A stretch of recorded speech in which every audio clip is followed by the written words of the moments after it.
Alright, so for this video I'm going to show you how to have, if you have two mics open in a room and you do some recording, and it's not a stereo recording, meaning it's not supposed to be a stereo image from left to right. You got two different mics on two different things in the room. You want to be able to compress those mics together so as not to create any weird phasing or comb filtering issues, and you'll understand that as I go a little more into this. So to do this, I'll drag my file into here. This is a podcast that was recorded, and I recorded this on one device that had two inputs, so I basically recorded it pretending it was a stereo track. So when I hit play here, what you're going to actually end up hearing is both mics, one on the far left and one on the far right. So it should be panned. Okay. Yeah, remember? But that was... I knew that... Yep. I knew. And I think we got our levels all set. What do you think, Cleet, looking at it? If I'm sitting here talking, hey, moment of the year in music, in recording. Slot. A slot? Good guess. Probably. Hello, everybody, and welcome to a very... Okay. Yeah, remember? But that... Let's see what we got here. I'll sail the States as fast as you can. There you can hear both. So there's a bunch of different ways we could separate this track, because that's what we want to do. We want to separate it. But here's the way I would do it. It's a pretty simple, fast, easy way. I'm going to just duplicate the track. So now we've got and then that's both tracks identical, both tracks lined up. And then essentially meaning that it's now double the volume. What I'm going to do is I'm going to right click on it, and I'm going to go down here to channels, and I'm going to hit left only on this one. Same thing on this one, channels, right only on this one. Now what we've done is we've separated them into two different channels, put them on mono tracks now, made them mono, so now they're both to the center, pan to the center. Yep. And then that's what I'm going to go through and mention. So now everyone's panned in the middle. Now for podcasts, you pretty much primarily always want everybody panned to the middle, unless you're recording in stereo, because it just makes everything easier to hear. I read my and it's more easier to understand, and the ear doesn't it doesn't trick the ear into thinking people are sitting in different places. So now, if we were to put a compressor on each of these tracks individually and compress them, for example, you can see in this track, this person is speaking. It just occurred to me now that if we're talking at the same time, I'm not going to be able to cut out all of your... Listen. Now, if we listen to that same portion in the track above... It just occurred to me now that if we're talking at the same time, I'm not going to be able to cut out all of your... Listen. So if I put a compressor on this track and I left that in without editing that audio out, it would be compressing that audio. Now, if I had even the same compressor with the same settings on this track, it would be compressing this audio. Now, both compressors would be doing different work because the signal is different on each one. Even though it's the same source signal, the mics are in different places in the room. And that can cause something that's known as comb filtering, filtering and different frequency buildups and different interesting effects that are usually negative effects. I guess one thing I should point out here too is if you want to solo a track, hit this exclamation point. That solos the track. If you hover over it, it tells you too, by the way, any of this stuff. Vegas is good with that. If you hover over something, it'll tell you what it is. The no symbol is basically the mute symbol. The cannot hear, can't see me video.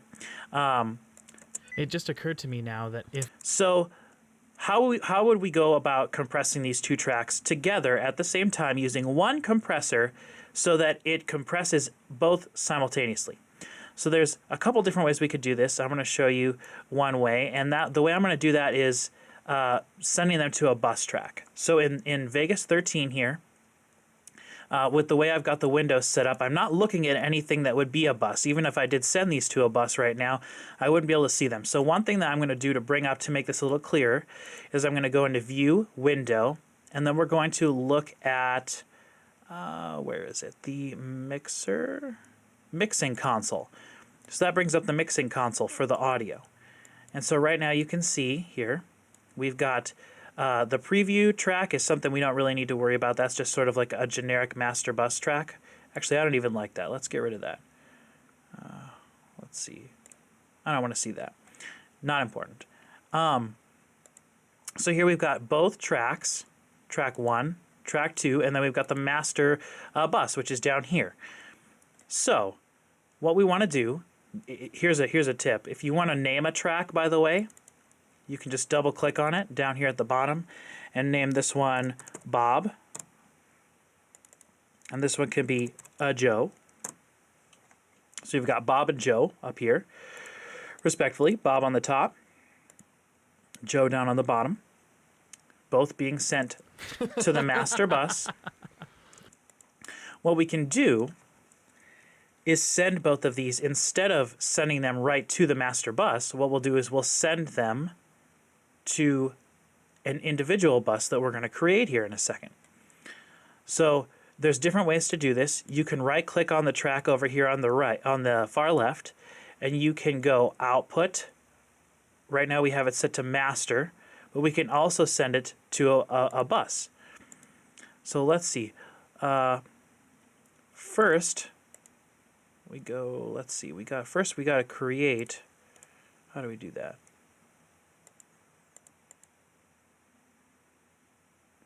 Oh, that's right. Insert. So it's like inserting a track. We're going to insert an audio bus. So that brings up a bus track right here. It puts it before the master. I'm assuming you can move it over if you want. Yeah. So let's put the bus over here on the side. So then what that does is it allows us to change the output of each track. So you can do that by right-clicking and then going to output and set it to bus A, or you can click right here where it says master. That's telling you that right now it's being sent to the master. I can click on that and send it to bus A. Oh, interesting. Oh, okay, it did change there when I clicked on it. Okay, so right now what it's doing is it's sending this to the bus. These two tracks are being sent to the bus, and then the bus is being sent to the master. Now, if you just had these two tracks and you didn't want to put any music or anything underneath it, but let's just assume for the sake of this video that we're going to throw some music underneath there. This stuff. Little classic. Sell the states as fast as you can. That's awesome. I'll sail the states as fast as you can.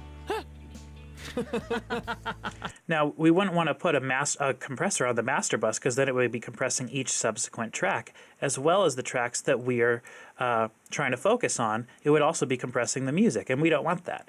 That's why sending these two individually to their own bus allows you to then do effects to both of them without affecting anything on a separate track. So we've got our bus up here. You'll notice that threw in audio 3. We could label that as BG music for background music. It's always nice to keep things organized if you want to. And so now that we've got our bus track, we've got both of these tracks being sent to the bus, and then the bus is being sent to the master. Let's go ahead and throw an effect on this bus track. We'll put just a generic compressor on it. And then as we add compression, let's dock this window down here. Hold Control, bring it down here. We'll dock it down there. We can always bring it up again if we ever need to. So it brings up the compressor here. We'll be compressing these two tracks together. It just occurred to me that... Okay, well, we'll just see what happens.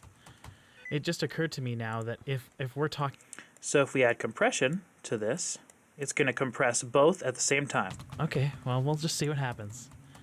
It just occurred to me now that if we're talking at the same time... show, and I'm not going to be able to do that this time. No, it'll be fine. That's awesome. It just occurred to me now that if we're talking at the same time, I'm not going to be able to cut out all of your... Listen. So what that's doing... I don't, though. ...is it's compressing both of them at the same time. Now that, because of the way that this is set up here, it allows us to still add effects to one of the tracks. Let's throw some reverb or something very obvious. We'll throw pitch shift on here. I don't, though. Okay, so for the intro here, I have the very intro of the first episode. We'll have to talk a little bit about how we chose what we chose. Be like a little jokey.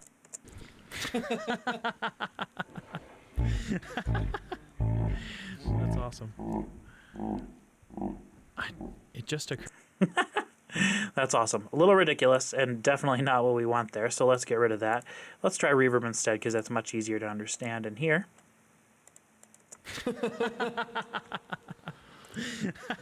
So you can apply any effect you want to any of these tracks. Let's get one more where they're talking a little more evenly. You can apply an effect to either any of these tracks. Do anything you want. It's close to true, but This is the first time in 25 years that we've recorded an episode together. that is true. It's the first in 25 years. Which is true also. a whole. So let's say if I was editing these together, I would maybe edit, do an edit right there. Do an edit right there. This is in 25 years. Which is true also. a whole quarter of a year. It's close to true, but This is the first time in 25 years that we've recorded an episode together. that is true. It's the first time in 29 years that we've recorded 30 together. even. 30 even. I guess that's true. But so this is the first time that Chris and I are actually getting to record in the same room together. Hooray. When we first thought of the idea of this show, for those of you who have been following us for the last year, you know that all year we've been looking forward. And so one other thing that might be a little bit interesting. Right now, you can only see the bus track down here. Now, I do find this mixing console to be a little bit annoying to look at. It's not really telling you very much. I said he's gonna walk I in. suppose there are some people that would like to do some edits this way, add effects and stuff to tracks this way, but that's definitely not the way I like to do it. So let's get rid of that for now. But let's say you still wanted to see that bus track. You know it's still there, even though we got rid of it and we can't see it. It is still there. It's not that bad. But if you wanted to see it, you can go up here to View and then Audio Bus Tracks. And what that does is it brings the bus track up here. And if at that point would work for you, we can come sit in your office, listen to your album while we're eating lunch. Be updated. No, it's not that. No, yours are fine. Oh, okay. Well, okay, so you start the first episode, and then it is mine. So let me look. So you can see the bus track here. And then what you can do, just to make sure you've still got it going, you can make it really small, bring it down here to the bottom if you want. And then that way you know Okay, so you start still the see first it, you got it episode, going. and If then you it want to is add mine. any So let me load all effects to these it or into anything the like app that, here. you can do so. I think this must, oh yeah, this is the master track right here. So what that did was it made both the master and the buses down there. So that's nice to see both up there too. You can get rid of this now too. But anyway, that's just a sort of another way for you to see that, and which might be a useful way to just kind of go through and So you start the first episode. see what's and going then it on. is mine. So let me load all these into Winamp here. But anyway, that's how I would go ahead and do that. You can add any effects you want to this, but it always maintains the compression between both of these, which will help it sound clearer and more together. And then any editing you do independently on each of these is fine. You can go ahead and cut, but the one thing you got to make sure is they're always together. So let's say you do some editing, you do some crazy stuff. I don't want that there, but I want to bring this word over to here. Grab them both always. Bring them together. That's the way you always need to do it, because you need to keep them lined up no matter what. Yours are fine. Is that true? That can't be. That's totally true. It's totally true.